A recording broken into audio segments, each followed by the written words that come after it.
গাড়িটা অন্যান্যদের এক্সপিরিয়েন্স শুনছি অনেক ভালো, এই জন্য এটা নিলাম আর কি। আপনার কি গাড়ি চালানো হয়েছে এর আগে এক্সট্রিমটা? হ্যাঁ, এক্সট্রিম চালাইছি। তো কেমন মজা পাইছে? মানে মজা লাগছে, ভালোই লাগছে এটা মজা আর কি। লাগছে বিদায় আপনি গাড়িটা আজকে জি জি। নিলেন। হ্যালো হিরো লাভার, আসসালামু আলাইকুম। আমি জিয়াদুল ইসলাম, হিরো আলনুর মোটর, ফেরিতলা শেরপুর বগুড়া থেকে আবার এসেছি। এই মুহূর্তে mountain D fibre black colour গাড়ি। তো স্যার আজকে নিলেন, তো স্যারের সাথে কিছু কথা বলবো এবং তাকে তার গাড়িটি বুঝিয়ে দিই। আসসালামু ওয়ালাইকুম আসসালাম। স্যার, আপনার নাম? আমার নাম মোহাম্মদ স্যার, আপনার বাসা কোথায়? আমার বাসা বনমরিচা। তো আজকে আপনি গাড়িটা নিয়ে আপনার অনুভূতিটা কেমন? আমার ভালো লাগতেছে। তো গাড়িটা আপনার কাছে কেমন লাগছে? গাড়িটা অন্যান্যদের এক্সপিরিয়েন্স শুনছি অনেক ভালো, এই জন্য এটা নিলাম আর কি। আপনার কি গাড়ি চালানো হয়েছে এর আগে এক্সট্রিমটা? হ্যাঁ, এক্সট্রিম চালাইছি। তো কেমন মজা পাইছে? মানে মজা লাগছে, ভালোই লাগছে এটা মজা আর কি। লাগছে বিদায় আপনি গাড়িটা আজকে জি জি নিলেন। জি। তো ধন্যবাদ স্যারকে।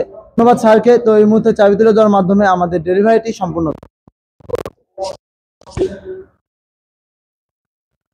বের করে নিচ্ছি।